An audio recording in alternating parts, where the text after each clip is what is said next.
Hype Man, Raj Nation, the GOAT to market. From Hype HQ in Chicago, Illinois, Startup Hype Man presents the GOAT to Market Show. What's up, everyone? I am your host, Raj Nation, the founder and chief pitch artist of Startup Hype Man. This podcast is where we bring you founders, company leaders, and creatives who are building it, who are doing it, who have been there and done that. And they pull back the curtain on their go-to-market strategies so that you can build a venture that you love and become the GOAT of your industry. Want first listen on episodes before anyone else? Subscribe to our newsletter at startuphypeman.com. You will get alerts every Sunday morning when we release new episodes. All right, let's hear how today's guest is becoming the GOAT.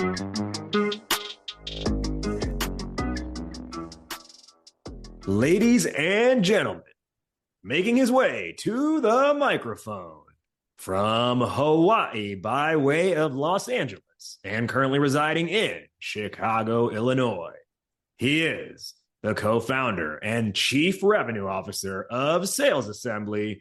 Please welcome to the Hype Man stage, Matt Green. Good to be here, my man. Thank you. Thank you for the amazing introduction. He is Matt Green, like I mentioned, co-founder and CRO of Sales Assembly. What is Sales Assembly? They are out here to help revenue teams be more successful, more capable, more intelligent, and generate more revenue on behalf of their companies through trainings, certifications, programming, events, curriculum-based learnings, all those kinds of things. They are scale as a service, as they like to say, with tons of member companies across the B2B tech space, originally starting with just Chicago, but they've expanded nationally and globally at this point. At the end of the day, Sales Assembly is elevated learning and development for go-to-market teams. Sales Assembly got their start in 2017, same year that Startup Hype Man did. And over the years, they've had quite the ascension, growing to a multiple seven-figure company, growing 300% revenue growth over the last 4 years, building a team in the process, and doing it all while bootstrapping. So they're a really great success story to follow. And I've had the opportunity to be on Sales Assembly's stage in the past, do some collaboration partner work with them. I've gotten to know Matt a lot over the last 7 years. We were just talking before hitting the record button, how we're like dinosaurs who are still standing with the same company 7 years later in the tech world. And one of the things that I have always been able to observe about Sales Assembly that I have been fascinated by, and I think they do very well, is event-led growth. So, Matt, welcome to the GOAT to Market show. Why is this on your mind? Event-led growth. Why is it on your mind, and why is it important to you? No, thanks again for having me. Thanks for the question. Event-led growth. Why is it on our mind? Why is it important? Because it is, well, number one, it's always been sort of bred within our DNA. As you sort of alluded to earlier on, we got started here in Chicago. Everything that we did was live and in person in different places around the city. So just bringing together people in curated rooms has always been just a core part of our business. Enter a global pandemic in 2020, and there was about a good year and a half where people just physically could not do that. And once it became a little bit more conducive for people to gather together in some of these rooms, we made it a big initiative of ours for two reasons. Number one, we just like the idea of bringing the community together. We figured that there is an appetite for that, just for the whole purpose of community building. But number two, when we talk about growth, we found it an amazing way to get in front of prospects in a manner that they were not really used to, right? Prospects that we sell to are revenue leaders of B2B software companies, VPs of sales and CROs. These folks tend to get hit up all day long, as we know, by email, LinkedIn DMs, cold calls, all the rest. What they do not tend to do is be invited into small curated dinners that are filled with other people exactly like them that they want to meet from across the B2B tech ecosystem. So we started leveraging these as a really big growth engine of ours, and they've been extremely successful over the past few years. We'll unpack all of the strategy behind that as we dive into today's conversation. Before we go there, let's learn a little bit more about Matt, the person. Now, I just learned before we hit record that you grew up in Hawaii. You've lived in Chicago for, almost 20 years now. You're coming up on 20 years. Very different speed here versus Hawaii. But this also explains why you have a natural tan. That and the fact that I'm half Italian. So yeah. Okay. All right. lean into it. Yeah. The last name Green threw me off. I wasn't thinking Italian with that. Okay. So aside from the tan and also being half Italian with the tan, what do you feel you have still carried with you from the culture of Hawaii that, amidst not being there for so long, that is still part of you today? That's an interesting question. I like to think, and I'm not really great at talking positively about myself. I mean, it's not in my nature, but I like to think a sense of laid backness, if that's even the term. I like to feel as though I've always been relatively even keeled, either in work or in personal life. Can't remember a single time, I've raised my voice, about anything. It's just, zen and mellow. So if there is something that is, traditionally Islander-ish, if you might want to call it that I think is still hanging with me today, it's just that, that state of just mellowness all around. I would agree with that assessment. I think if I think of your natural disposition, if I think of Matt Green, I think of a very like neutral temperament. You're right. I've not seen you raise your voice ever, not even in like a happy way, or not a mad way, but not in like an excited way either. And I kind of picture you like in the back of the room sipping your coffee. That's the impression that I always have. And again, I know that we'll talk more about events, but at events, just sitting in the back corner by myself and like sipping on either coffee or a glass of wine. That is my ideal state scenario. So I know it's a little bit of a dichotomy, like me not wanting to really engage in these events because I want to just be back somewhere quiet, but it's a very good call out. Yeah, it's quite the we are exact opposites in that respect. I am like the loud person in the front of the room. So there's a Lil Wayne lyric that has resurfaced recently through like TikTok and like that, like Gen Z like just discovered this lyric that's like 15 years old, and Lil Wayne had I don't remember what song, but this was probably in like 2009. He rapped, "Real G's move in silence like lasagna," and I think that's a Matt Green line right there. You're a real G and you move in silence like lasagna. I appreciate that. I'll take it. Yeah, that sounds amazing to me. One other thing people may not know about you, because oftentimes when you are in public settings, you're wearing long sleeves, is that you're quite tatted up. What is your favorite tattoo and why? That they're all, it's hard to answer because they're all rub on, right? I just put them on every morning just so that I look cool. No, I am partial to the sleeve on that goes down most of it 3/4 down the way of my right arm for two reasons. Number one, the initial motivation was to cover up one of those armbands that I got as a dumb teenager. I remember I was 17 years old, we're just about to graduate high school. All the friends that I went with were 18 years old. So we wanted to go get tattoos so that we could look tough and cool and all that.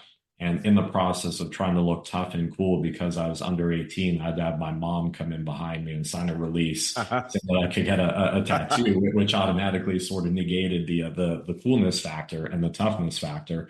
So there's that, and then you can't really see it, so I won't bother making it out right here. But there's an ancient Gaelic dialect called Oyam, is how you pronounce it. And I have my son's birthday, which is the symbols, at least, that are part of this tattoo. So has a special meaning to me.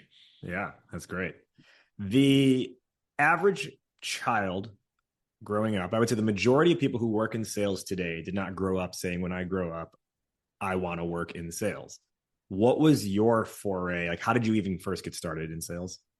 Like a lot of other salespeople, accidentally, and because I had really no other viable options at the time, or was just kind of lost. So I remember in high school, when I was in ninth grade, I think, I went on, my family and I traveled to the East Coast to look at colleges for my older brother.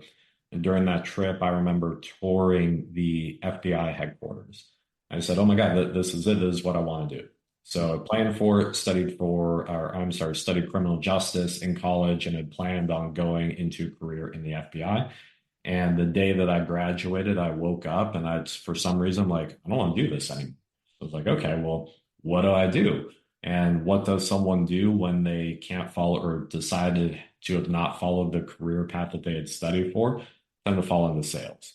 So yeah, I started working in sales at a small company called American Express. It was actually American Express Financial Advisors. No salary, no benefits, 300 cold calls a day, 6 days a week, including Saturday.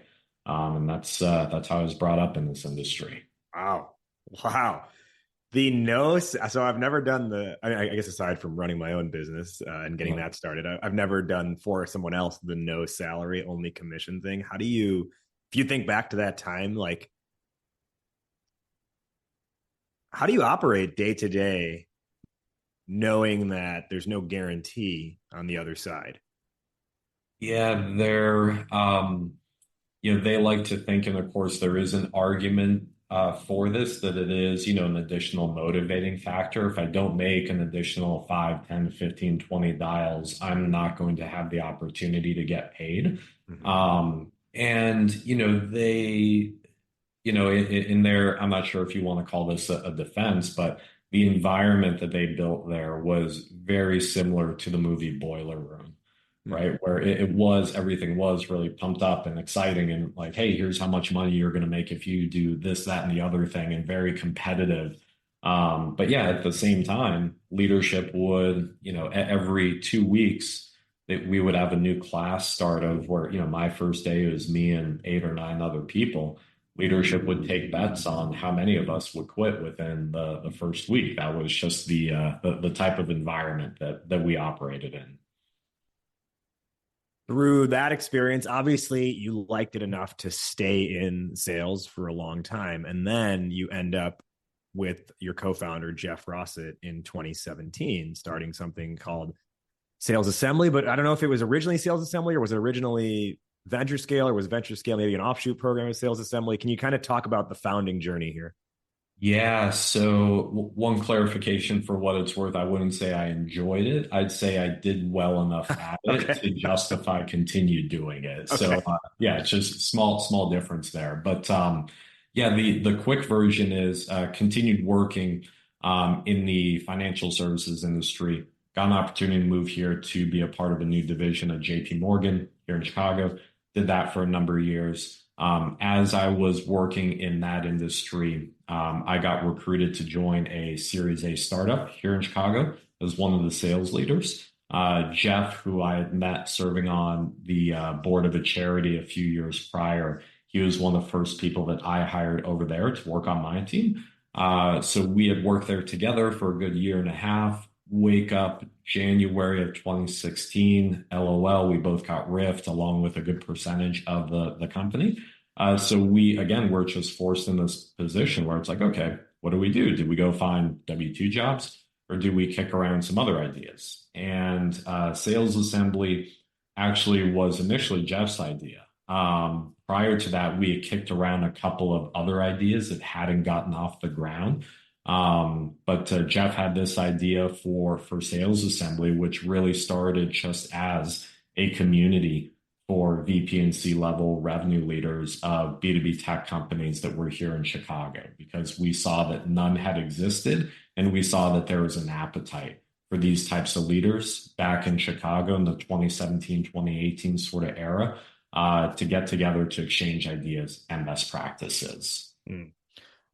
Now, the original version of Sales Assembly was these in-person events. So let's kind of use this as the on-ramp into our primary topic today, which is mastering event-led growth. There, you can start a company like that, but like, I've hosted a lot. I've hosted events before. Like, it's not easy to pull off. Even if the event itself is very enjoyable, I think it's you don't really ever recognize like what it takes to pull it off. Even just like, I don't know, getting 20 people together can be a task. So what made you be like, this is the way we want to like be valuable to this community, instead of, I don't know, you could have gone like, we're going to build software. You could have said, we're going to be a services based company and do like, our own training or stuff like that. You kind of just went like the immediate community play. Talk through that strategy. Yeah, one thing to point out, to the point that you made a few moments ago, getting 20 people in the room, the difficulty of that. And we'll talk more about this later, but a big part of it is getting 20 of the right people in the room. Always just having that framing in your mind. But why did we go down this road as far as employing this strategy from the beginning? A lot of it, we like to think, was just reacting to market demand. Right. Back in the around the time that we launched Sales Assembly, there was no Revenue Collective, now Pavilion, right? That was actually just getting started around the same time, but it wasn't here in Chicago. So there was really no forum for executive level sales leaders, especially of B2B tech companies like Sprout Social or G2 or Power Reviews or Spot Hero, companies that were on the upswing. They were scaling really quickly. But the leaders there, many of them were doing this for the very first time, right? So having an opportunity, they were searching for an opportunity to just connect with their counterparts, people that were doing their exact same job, just at other fast growing B2B tech companies. They wanted to come together. So we just took the ownership, if you want to call it that, of just creating environments where not only they could come together, they would enjoy coming together and provide some type of learning and thought leadership opportunities as well. So always made sure that there is some sort of purpose behind the event, in addition to priority number one, which was just giving them a forum to connect and collaborate with their peers. All right. So for everyone who's unaware, at this point, I'm going to fast forward. So at this point, the product Sales Assembly actually has for purchase is it's like a platform-based training product. Like, you can log into Sales Assembly if you're a customer. You can take there's different tracks where you can get certified in like being an SDR leader, just to name one example. There are one-off video trainings as well. There's also live trainings, things like that. So that's like the modern day product of Sales Assembly. But your lead flow, if you will, or at least one of your sources of lead flow, is events. At first, the product was just the event itself. Now the event is, and I don't want to mischaracterize, so I'll once I finish talking, you can correct whatever needs to be corrected. But now you've got events as a top funnel activity. The primary events that at least I'm aware of are the Remix event, which happens a couple times a year in different locations. And that's like a half-day conference where you've got a handful of talks, fireside chats, and pretty power networking that takes place. And then you've got these quarterly CRO or CXO dinners that are taking place around the country as well, where let's say it's like 15, 20, maybe up to 30 people. They've got to be of a certain caliber, getting them together at a restaurant, 4 or 5 tables, and having dinner together for conversation. So I don't know a better way to ask this other than can you walk us through the playbook behind putting together, let's start with Remix. So the half-day conference. What is the playbook in putting this together? And how do you go from, we're going to host this event, to we have now hot leads on the other side of this? Yeah, no, thanks for the question. So starting with Remix, that the concept of Remix was, we took a look at every other conference or industry trade show out there, and we said, okay, well, let's try to do something that's kind of the exact opposite. Hence the name Remix. And what is the opposite of a traditional trade show? Traditional trade show, 2 or 3 days. Tickets are anywhere between $500 to $1,500. You walk in, lanyard, sponsor booths everywhere, swag, product pitches, all that good stuff. We said no one wants any more of those. There's enough of those, right? So what if we put together something where you didn't have to book a hotel? It's only half day, to your point before. Do we have sponsors of these events? Absolutely, but we do not have sponsored booths, because if you're a VP of sales or CRO, You walk into a room like this, you don't need a USB charger. You don't need a fidget spinner. You don't need a branded t-shirt, right? Nor do you want any of that stuff. You get sent that kind of stuff all the time. On stage, you don't want to hear about the new AI product that just rolled out. You want to hear leaders that, again, have your job title that have been doing the job maybe 5 to 7 years longer than you. Maybe they've taken the company public before, and they're walking through how they're going to take their current company public, how they've built their go-to-market motion. So we wanted to, again, just flip the sort of traditional industry conference on its head and create a new experience that people would naturally be drawn to. And what that is Remix, where, like I said, half-day event, the content is curated, especially for executive level revenue leaders. We do not sell tickets. We don't monetize ticket sales at all. It's invite only. And the only people that we invite are executive level revenue leaders from B2B SaaS. So again, going back to the original theme, it's combining content with a sense of community amongst a very curated demographic. So once we have that experience put together, it's really easy for us to fill the room with, let's say, 150 people. Maybe 75, 100 of them are current Sales Assembly members and customers, VPs of sales and CROs and VPs of CS and VPs of RevOps from the companies that we work with. And the balance are going to be companies that are not members of Sales Assembly, but we like to become members of Sales Assembly. So they're in that room. They see this really cool experience. And who are they surrounded by? Our advocates. People that when they're hobnobbing and they're enjoying happy hour, when they're shaking hands and just having good conversations, these are people that are naturally going to talk about Sales Assembly in a really positive way, which will make the prospects much more inclined to hop on a call with us afterwards and talk about how they could potentially get them and their companies engaged in Sales Assembly. Okay, so I want to break down a couple of things you mentioned. Let's come back to the sponsorship aspect. I know earlier I mentioned like the product now is the technology platform and the training, but you are still able to make the event itself revenue generating and a revenue product through selling sponsorships. But like you mentioned, it's not a typical sponsorship. You don't have booths, it's not a lanyard or whatever you might see. There's no fidget spinners, things like that. What's the value prop you're selling to that sponsor if they're like, well, but if I go to this if I do this conference, I get this presence, I get a booth, I get to speak on stage, this, that, and the other. I know you've got the targeted audience, but can you kind of like shape how you're saying, yeah, but this is still valuable? Yeah, absolutely. And you spoke to it a moment ago with the target audience, right? So yeah, I mean, if you want to go to a big conference and spend 50, 75, 100, 150 grand on a booth, and sure, you will get hundreds, if not thousands of people walking by that booth day in and day out and maybe taking some of the swag and dropping their business card, if they still have business cards, in a fishbowl or, whatever people do these days. But who are those people going to be, right? It's going to be, I'm sure they're all going to be great people, but as far as job titles and do they fit your ICP, it's going to be a mishmash, right? Sure, you might have some revenue leaders if you sell the revenue leaders like we do, but you might have some AEs, some engineers, some investors. And again, all great people, not the types of people that you paid tens, if not hundreds of thousands of dollars to meet.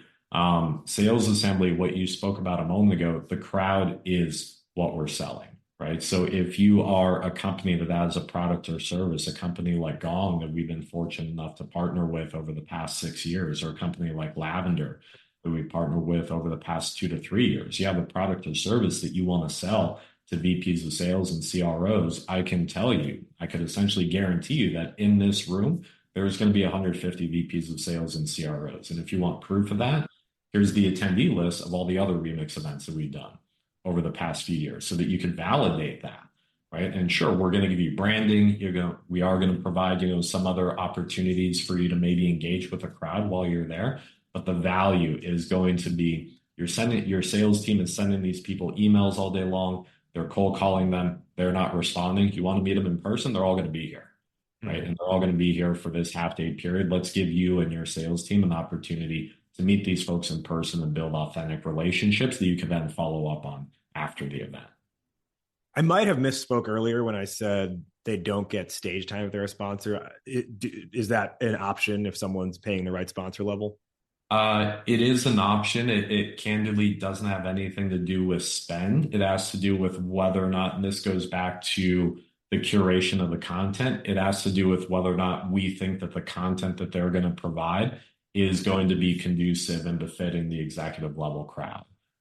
So what we will not have under any circumstances is a vendor up on stage talking about their product. But if we have a vendor on a company that just happens to be a vendor on stage and they're talking about really compelling research, right? So for example, Challenger has been a sponsor of ours over the past couple of years.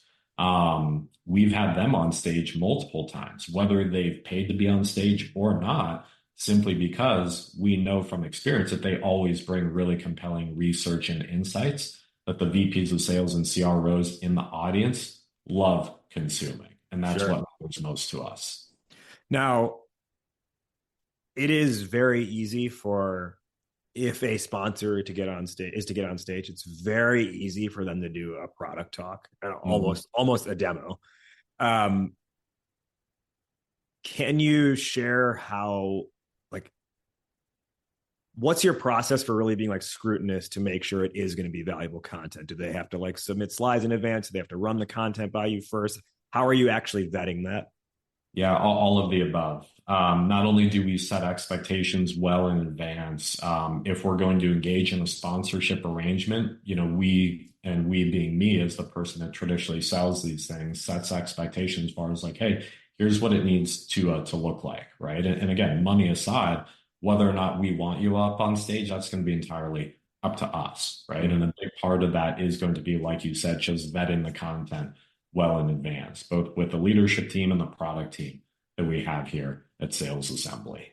All right. Okay. So you've got that like vetting in place. Let's shift now away from the sponsor talk into the audience and the curated group you have there. It's filled with existing members. And by the way, this is a very timely conversation because I believe your most recent remix, as of this recording, your most recent remix happened like 5 days ago. Yeah, 1 week ago today, actually. Yeah. So it's very timely and top of mind. The makeup of the attendees, are you intentional about how much percent is existing customers versus how much are prospects you're inviting to attend? And by the way, is there a ticket price associated with it? Yeah, so there's no ticket price. So we don't monetize tickets at all. We don't charge anybody to enter, but at the same time, you can't get access unless we invite you, right? So again, that does give us the opportunity to curate the crowd to the, in air quotes, for those of you that can't see this, the right type of people, the type of people that we want to meet and that other attendees want to meet. To your earlier question, we are intentional-ish around the pie chart visualization around what percentage is existing members, what percentage is prospective members. I mean, as you can imagine, I'm sure that it's easy to presume that we prefer that there are more prospects in the room than members. But that just tends to be not the reality, right? So as long as we have, a good 60-40 or 70-30 mix between members and prospective members, we would consider that an extremely successful event. Okay. I want to go a little bit more into these prospective members. Before we go there, I want to take a step back for our listeners. I mentioned earlier, Sales Assembly's core product is technology. So if you're listening right now and you have a technology product, then you want to make sure it's built the right way. And what do you do in that case to make sure that it's built the right way? Well, you want to make sure you've got the right partner if you don't have an engineer in-house. And that right partner is a company called Akeva. And I like to think of them as the GOAT of software development.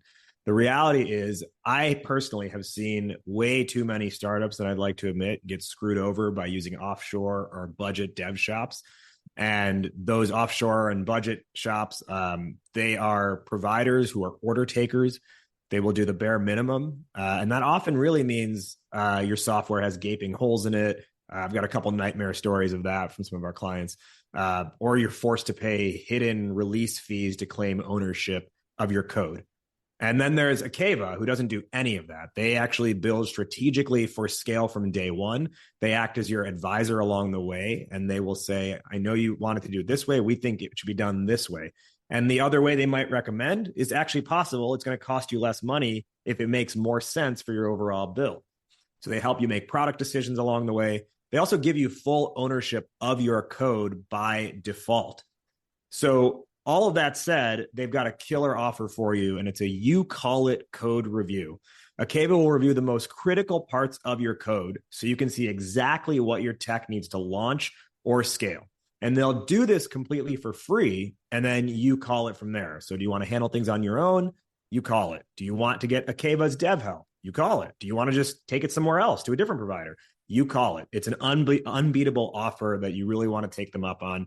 And whether you are, again, building your software for the first time or refining something that's already out there, or you need to retool to scale up, Akeva is who you need to have in your corner. So if you're ready for a You Call It code review, if you're ready to see if you qualify for a You Call It code review, and if you're ready to get goated, head to akeva.io. That's akava.io, akeva.io, and tell them Startup Hype Man sent you. Today on the Goat to Market show, we're with Matt Green, the co-founder and CRO of Sales Assembly, and we're talking about mastering event-led growth. So, Matt, the idea of the attendee breakdown, you talked about, you kind of got the pie chart in mind, but it doesn't have to be exact. Let's talk about the prospects slice of that pie chart. So I feel like you've got reputation on your side at this point, so that definitely helps. But what does it take to get someone who doesn't really know you yet? And I don't mean you personally. I mean the Sales Assembly brand, right? They may not know the Sales Assembly brand yet, and you're inviting them to this event. And I will say this as well. Free is not always easier to get someone to come to. Sometimes they can be like, oh, it's free. It's going to be, like advertising fest where I'm just going to be hit with a bunch of sponsor messages. So what does the outreach look like there? Yeah, great question. So usually twofold. Number one, we're big into leveraging the existing members and advocates, right? It's relatively easy for us to say to, again, our audience, which is all VPs of sales and CROs, like any other demographic, these people tend to know a whole lot of other people like them.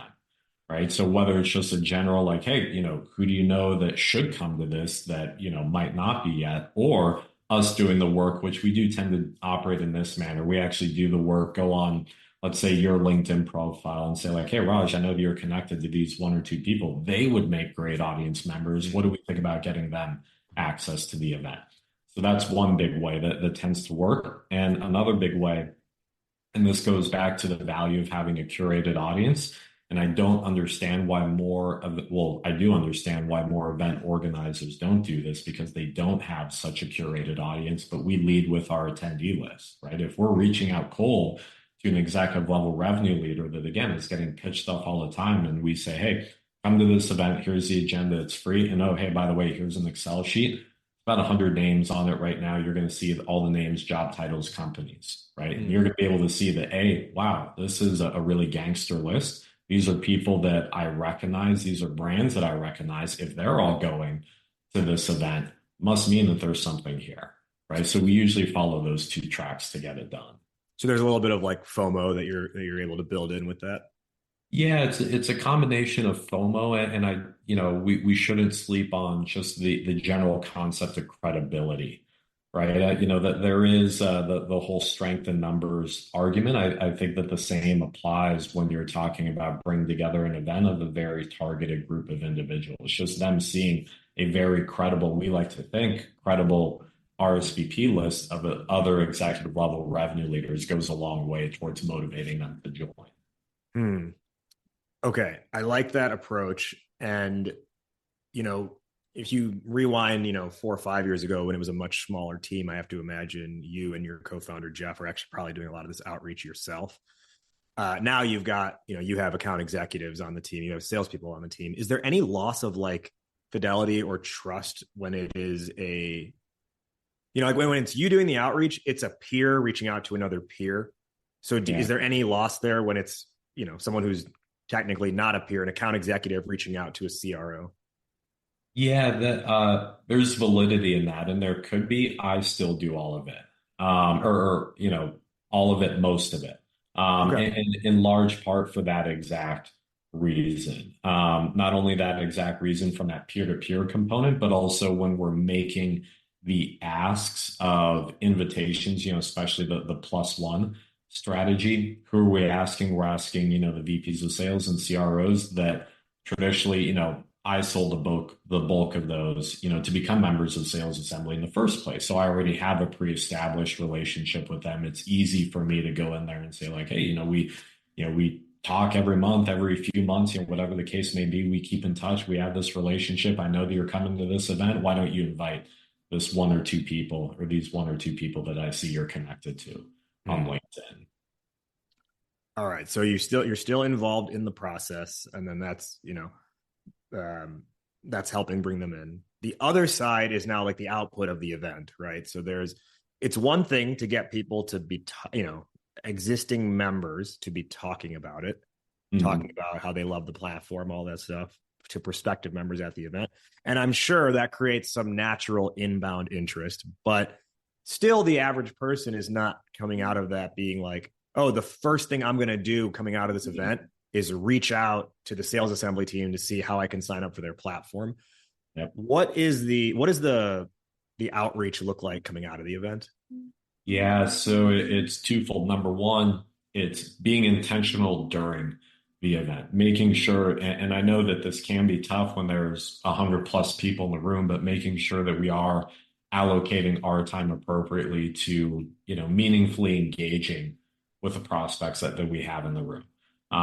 Even in many cases, setting up some time on site where it's like, hey, I'll shoot you a DM, I'll shoot you a note right after this. Let's set up some time to connect next week, right? Making sure that we're capitalizing on the fact that we still do have them there in person. But then post event, answering your question more directly, just like any other type of prospect follow up, it's all about speed and urgency, right? We don't let a week, 2 weeks go by. We had our most recent remix event, as you mentioned before, on Friday, last Friday. On Monday, we made sure that all of our follow up emails went out, if not over the weekend, because we know that the executives, by nature, they tend to be a little bit more engaged in their email over the weekend. So it's easier to catch them on a Sunday afternoon, right? So just Interesting. following up with a really brief message to say like, hey, great meeting you, had a great conversation, man. I wish that we had the opportunity to get to know each other a little bit more. When can we hop on a call, or when can I buy you a cup of coffee sometime over the next 2 weeks, and just making sure that we get it on the books as soon as possible. Yeah. Okay. So this is pretty interesting. You're intentionally sending an email on the weekend because this buyer group, this target audience is less busy and likely checking their inbox at that time. And you're not getting like pushback about like, why are you contacting me on the weekend? Nope, no, not at all. And if they're not engaging with their emails, they won't respond, right? That they'll respond on Monday, they'll respond on Tuesday. But yeah, by and large, and we don't want to paint with broad brushstrokes, but in a general sense, executives are plugged in over the weekend, and they do spend a decent amount of time on Sunday afternoon getting ready for the week. And when you hit them in their inbox when nobody else is, stands out, easier to reply to. And is that message, and perhaps you'll reiterate what you just said, is it as simple as was great meeting you, would love to talk about, would love to learn more about what you guys are doing and see if we're a fit, this week? Yeah, and even simpler than that. I mean, I don't necessarily talk about like, hey, let's hop on the phone so I can tell you more about sales assembly for two reasons. Number one, just not in my nature. I legitimately don't want to do that. I don't want to set a call. I mean, just to pitch. And number two, what did they just come out of? They just came out of an event where they got to experience sales assembly, right? So it is more about me just wanting to make a connection at a human to human level and seeing if there is legitimately I could do to add value to them in their business. Now, during that conversation, they will probably proactively bring up sales assembly, and they will ask me more about it. And if they do, I'll tell them about it. We'll see if it makes sense to talk about it more. If they don't, at least I met a really great new executive level revenue leader that I could keep in touch with, invite to more events. And now that they know at least some semblance of what we do, maybe they'll want to engage with us in the future. Let's talk about that email just a little bit, just for a little bit longer. So that follow-up email sending out, are you doing it as each person's getting an individual email, or is it, one message, maybe segmented a couple different ways, just sent as like a mass blast? Yeah, so we will have both. So we'll have like the traditional marketing email that you would send out from like, an active campaign or a HubSpot or something like that. Like here's the event recap and here's all the slides and photos and all that good stuff. But nobody responds to that. What will they respond to is that personal, hey Raj, great chatting with you. Love learning more. You're talking about your family. You're talking about, this trip that you just went on. Love learning more about that, trying to sprinkle in some legitimate personalization and what you actually heard during the conversation. And again, like I said before, it's like, hey, it'd be great to catch up more outside of such a loud environment. When can we hop on the call? One of the ways that so if I take a smaller version of events, it's webinars. And that's something that has been part of the Startup Hype Man, like kind of reliable go-to-market channel over the last several years, is doing a pitch workshop, which I do quite regularly with different audiences, and then sending out a follow-up sequence after that, which is, email one is going to be, thanks for attending. Here's the follow-up resources I promised you. And here's my calendar link. If you're ready to move on this, if you're ready to talk about your pitch and discuss, your goals. And then there's a drip sequence that follows that. And that's been, it's interesting because in the webinar itself, I'll get some contingent of people who, before the webinar is even done, they will have booked a meeting. Either they'll have gone to my website, or the last slide in the webinar deck has a QR code on it that just, if you scan it, it goes to my Calendly page, which that's a technique I learned from someone else that's quite effective. And then what I find interesting is like follow-up email, not the first follow-up email, but follow-up email like 2 or 3 generates a second wave. And that second or third email is coming like 3 and 6 days after the original event. And that ability to like remind people that you're there, I found to be very, very useful, because even if they love the content, if they thought about reaching out, it's just they get busy with other stuff. So you just have those like bumper reminders progressively that let them know you're there. And by the way, like, here's the thing to meet if you want to meet. And I've been using Active Campaign for that. It's been really helpful. Anyone who's listening, you probably know by now, Active Campaign is a partner of the show. We've got a 2-week trial link in the show notes if you want to check them out. But coming back to Sales Assembly's method, and I will say, like, in my process, I'll do the automated. And then if there were a couple people who I could kind of spot during it who were like really, really engaged, I'll also send them a personal email. Mm-hmm. Do you find when you're doing kind of like, I think the air coverage, let's call the automation the air coverage, I think that's really important. Do you find when you're doing that they are, if they're not catching the personal, are you ever catching them in like, that second or third or fourth automated follow-up? Yeah. Short answer is yes. I mean, the one caveat is that we don't have a whole lot of automation set up from a prospecting perspective. It is a little bit more manual, but we do it, right? Mm. And why is it not automated? Because we're always trying to, in any type of outreach, even if it's on the second or third step, which again, very similar to you, we don't have a whole lot of people, or we don't have everyone on the first step. Like, oh yeah, they respond right away. It usually does take, a nudge or two, but we always want to make sure that we're infusing some type of personalization, right? Mm-hmm. So for example, if in email one, I mentioned like, hey, Roger, tell me about, your family. I'm going to mention that in email one. In email two, like, hey, you also told me about this trip that you went on. So again, I'm going to try to piece together like, okay, what is going to be just one or two other components I can build into the email so that Raj knows that this is me. And I'm a human. This is an automation. I'm just trying to connect with you on an authentic human to human level. And another reason why we don't necessarily use a whole lot of automation in that regards, because we like being able to mix up email with LinkedIn, A lot of times just that pattern interrupt of getting out of their inbox and sliding into their DMs on LinkedIn does tend to sort of break the cycle of them not responding. Yeah. Yeah. And I think too,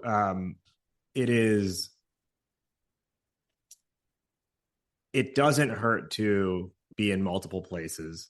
Yeah. You don't know at what point you're catching them in their day. Like, I'm sure you're very similar in that, like, by the time this podcast is done, I will probably have 49 new emails in my inbox, mostly that are like prospecting emails from other people, or like newsletters I'm subscribed to, with some blend of like existing client emails or something like that. So it's very easy to miss something. Yeah. And then if you can do like that double tap into the LinkedIn inbox, and you've already built that familiarity because you've met in person, it really helps catch someone, because a lot of times if I'm like, I don't know, in line getting a coffee somewhere, I might be like on the LinkedIn mobile app, and then maybe the message comes up there. So it's more convenient in that moment to be able to respond in that, versus sometimes it could be the exact same response, but sometimes email just feels overwhelming. Yeah, that's 100%. Yeah, it's a big reason why we do it. Just like I said, for that pattern interrupt. One more question, and then we'll go into our wrap up. You're obviously not able to talk to every single person who comes to an event. Do you find a higher conversion rate on people you talk to versus people you don't talk to, or even faster close rate, maybe if it's not higher conversion rate? Yes. Yes, on the higher conversion, definitely. And again, it goes back to what I mentioned before, as far as the value of these events and why we structure them the way that we do.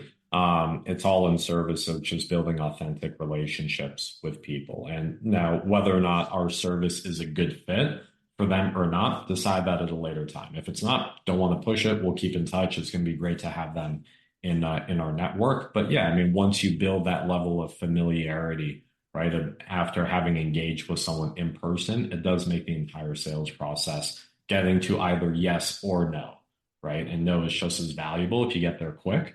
Getting to either yes or no a whole lot sooner than you may have otherwise. Yeah, and I think no doesn't necessarily mean no forever. It just means no right now. And then if you've got your marketing newsletter going out, they're kind of staying in the content ecosystem long term. Exactly. Let's hit our wrap up now. First off, Matt, where can listeners find you? Where can they learn more about Sales Assembly? Yeah, they can go to our website, salesassembly.com. I'm very on LinkedIn. So, if you want to connect with me on LinkedIn, it'd be great to connect with you there as well. Who is one person you want to give a shout out to who's been helpful on your journey?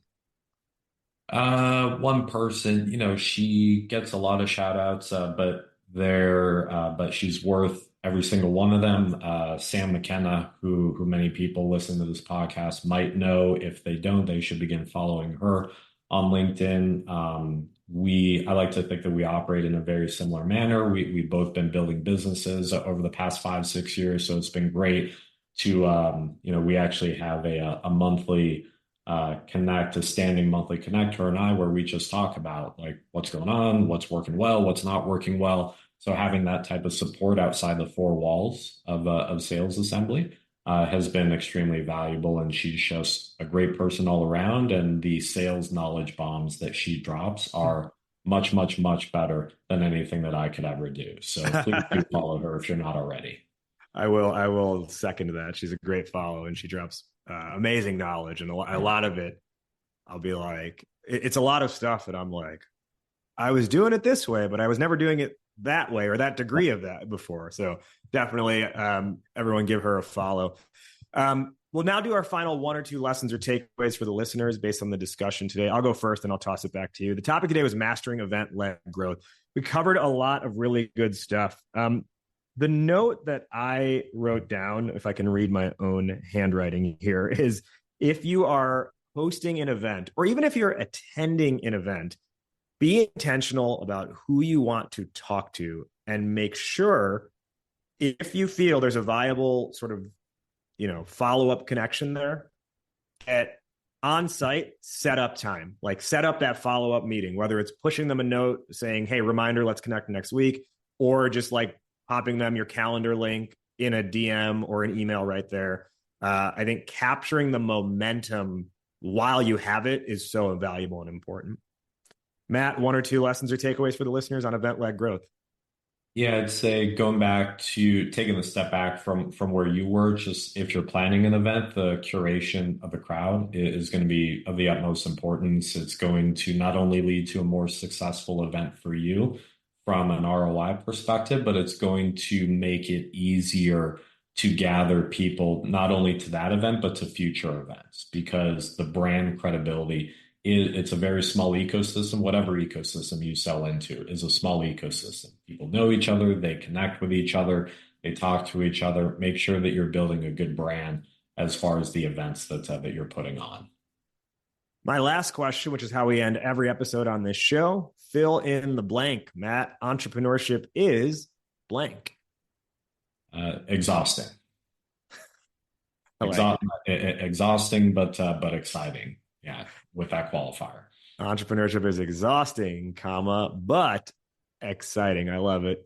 Well, if you were listening to this episode and you had a follow-up question for Matt and you were like, I can't ask him a question because I'm listening wherever I am and Matt's wherever he was at the time of that recording, good news is you have a chance to ask Matt follow-up questions in our quote-unquote after party of this show. It's the Ask Me Anything we're hosting this whole first week. This episode is live inside of our community. That's the Goat to Market Club. It's totally free to join. Matt's going to do an Ask Me Anything this whole first week. So if you have follow-up questions on event-led growth, if you want to talk about being able to connect with your target audience, if you have questions about his tattoos, you can ask him anything inside of Goat to Market Club. Again, it's free to join. And it is accessible at startuphypeman.com/GTM-club. That's startuphypeman.com/GTM-club. The link is also in the show notes. Matt, thank you once again for joining us today on the Goat to Market show. Yeah, thanks for having me. This is a blast. That'll put a bow on this one. Before we head out of here, a couple quick housekeeping items. Number 1, did you like what you heard? Well, give us a subscribe and a follow. Maybe share it with one friend who you think would find this valuable. Number 2, remember that Ask Me Anything I told you about at the end of the episode? That goes down exclusively inside of Goat to Market Club, our online founder and startup community. And you can access it for free. Your membership is 100% free at startuphypeman.com/GTM-club. Number 3, need pitch help? Startup Hype Man is your man. Whether it's a fundraising narrative or a go-to-market or category narrative, we've got you covered to make sure you have messaging that doesn't help you just go to market, but of course, what? Helps you become the GOAT to market. All right, we will see you next week here on the Goat to Market show. Thank you for listening. And remember, why be a unicorn when you can be the GOAT?